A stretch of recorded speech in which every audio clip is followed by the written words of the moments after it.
Hello everyone, here are my top 5 mysteries that are within the United States of America, from strange and unexplained disappearances, to unusual lights in the sky, to secretive teams working on highly classified bases. Let's dive right into these mysteries. First on our list at number 5, we have the Bermuda Triangle, also referred to as the Devil's Triangle, focused on the western part of the Atlantic Ocean, where multiple boats and aircraft disappeared mysteriously. It is an area of the Atlantic Ocean that reaches 500,000 to 1,510,000 square miles in size.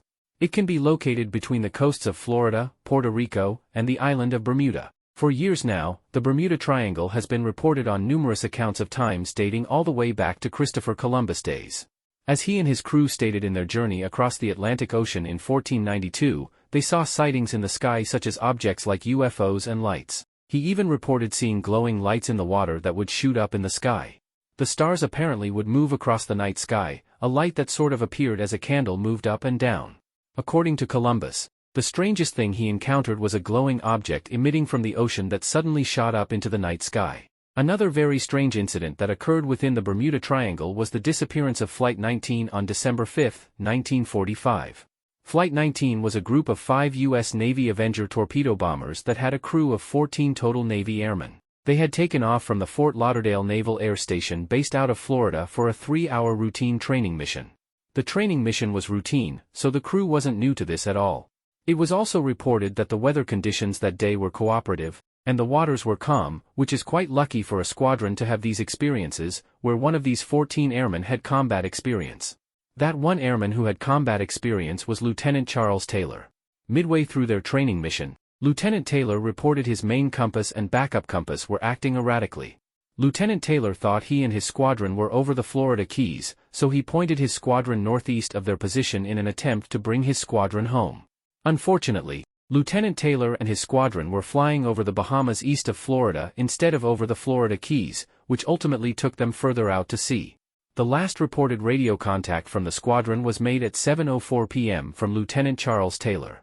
He utterly reported, "Everything is wrong, the ocean doesn't look as it should, and they look like they're from outer space. Don't come after me."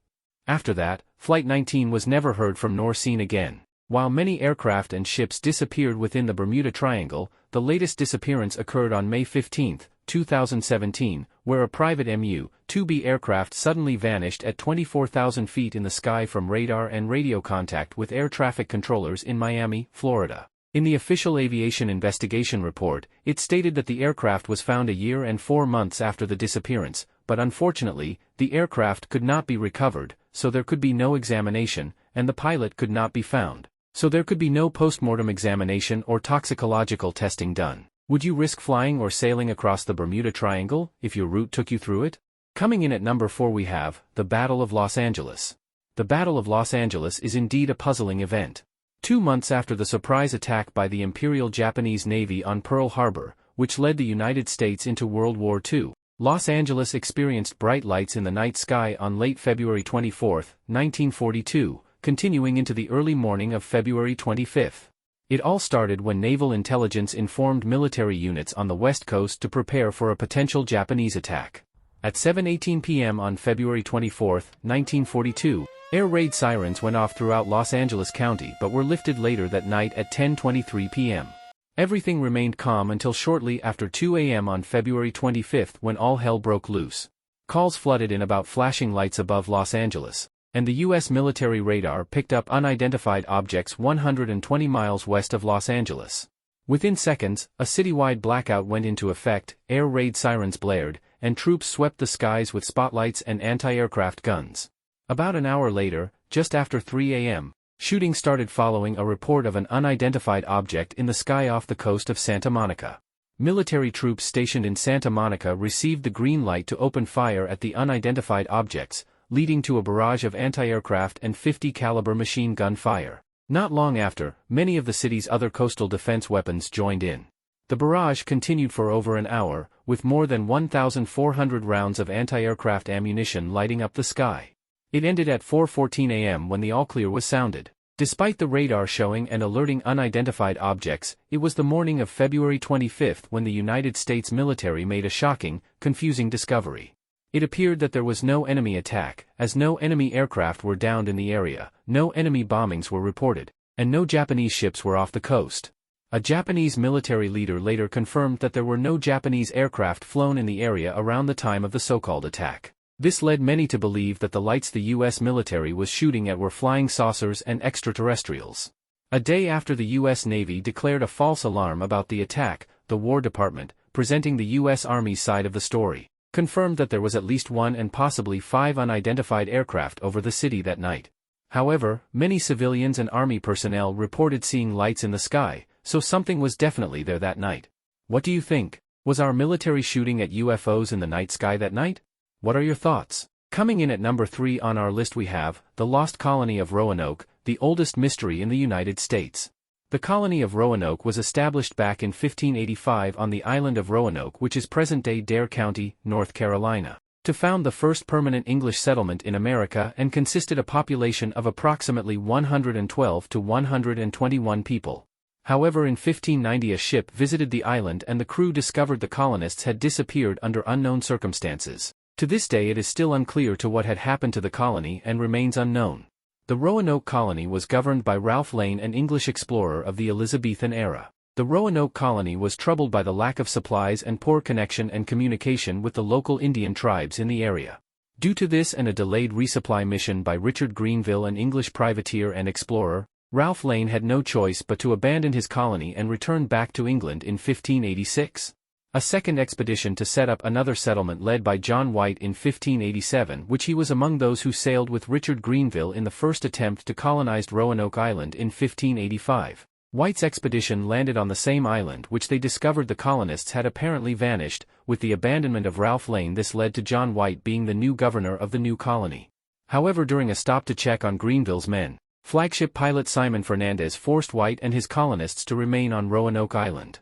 In 1588 White and Fernandez returned to England with the intent to bring back supplies. However, a war broke out in England which is known as the Anglo-Spanish War, which delayed White to return to his settlement on the island of Roanoke until 1590.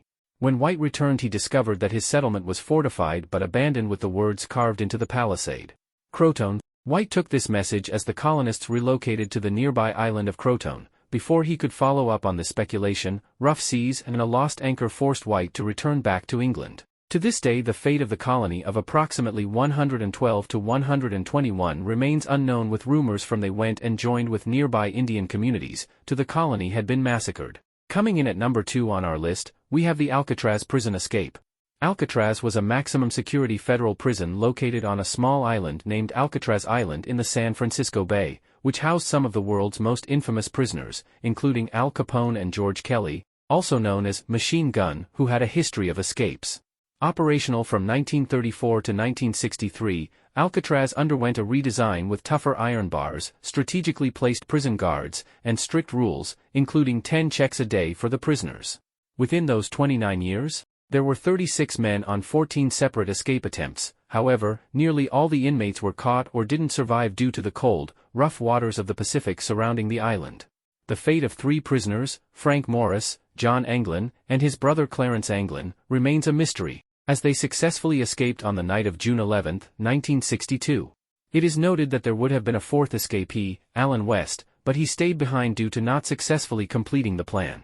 These 4 inmates knew each other from previous incarcerations in Georgia and Florida. The escape plan began in December 1961 when they gathered tools, such as saw blades, metal spoons, and an improvised electric power drill.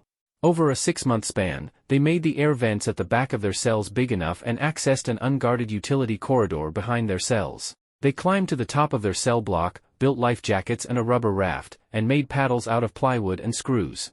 They also created papier-mâché-like dummy heads to impersonate themselves to be sleeping in their beds while in the unguarded utility corridor. On the night of June 11, 1962, the men executed their plan. Although Alan West was left behind, the other 3 men successfully climbed up the ventilation shaft, broke a fan, slid down a kitchen vent pipe, and escaped over 2 12-foot barbed wire perimeter fences. There was a blind spot from the searchlights and gun towers at the northeast shoreline. They used a modified concertina to inflate their raft, and around 10 p.m., they boarded their raft and escaped. The guards discovered the escape the next morning, triggering a massive air, sea, and land search for the next 10 days by multiple military and government agencies. Unfortunately, they were unsuccessful. To this day, the men remain at large, and an ongoing and active warrant for their arrest continues with the United States Marshals. However, in 2030, when the missing men would all be at least 100 years old, the warrants will expire. Finally, in at number 1, we have Area 51. Area 51, also known as Groom Lake due to the vastly large salt lake right next to the airfield, was built in 1955, located in the southern Nevada desert just 83 miles northwest of Las Vegas, and covers more than 2.9 million acres of land. This is a highly classified United States Air Force facility, which the CIA also operates in. The United States Air Force says it's an open training range and is commonly thought to support the development and testing of experimental aircraft and weapons systems. Although it was never declared a secret base, all the research and operations that occurred in the facility are all top secret.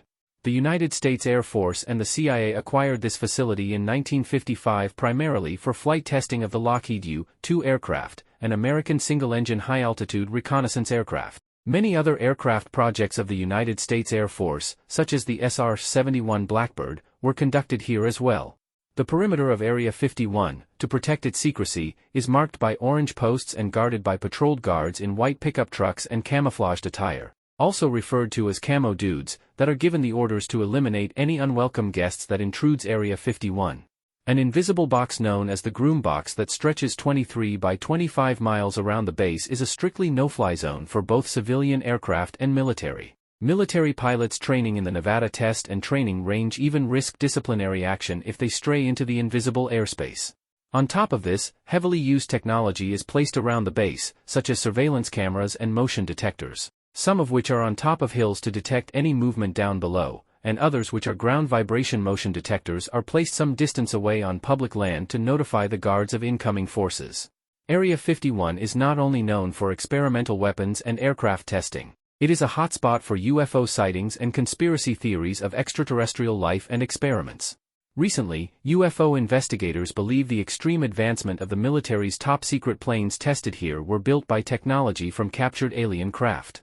Others believe it stores, examines, and reverse engineers crashed alien spacecraft, including materials allegedly recovered from the 1947 Roswell UFO crash landing incident and its occupants, and the manufacture of aircraft from extraterrestrial technology. Although these are conspiracies that are not confirmed, Area 51 is filled with government lies and cover-ups. There was a secretive group named the Majestic 12, which consisted of a secret committee of scientists, military leaders, and government officials and was formed in 1947 by an executive order by United States President Harry S. Truman. It was tasked to recover and investigate UFOs. A series of documents in 1984 were leaked to the public, stating that the Majestic 12 was not a hoax but a real group tasked with finding extraterrestrial spacecraft. However, the public noticed inconsistencies compared to other real government documents at the time, but the inconsistency could be due to throwing off the public and keeping the Majestic 12 in the dark. If the leaked documents are true, they could really define the government's involvement with and working with extraterrestrials. In 1989, Bob Lazar claimed he had worked in Area 51, Sector 4, the Papoose Range, a mountain range in Lincoln County, Nevada, and was contacted to work on extraterrestrial spacecraft that the government had in its possession and reverse engineer their technology. Another employee from the 1950s claimed he had worked at Area 51 as a mechanical engineer to work on a flying disc simulator, which was based on a disc that originated from a crashed extraterrestrial spacecraft and was used to train pilots. Allegations were denied about there being a vast railroad system underground. Many of Area 51's operations were indeed conducted underground. Although it is still unclear whether we know what goes on behind the walls of Area 51, I believe the government is hiding extraterrestrials, their technology, and their spacecraft from the public. What do you think? Please let me know down below in the comment section of this video. Thank you. I hope you guys enjoyed the video. Please leave a like and hit that follow button if you haven't already to enjoy more content like this. Thank you everyone for watching. Until next time.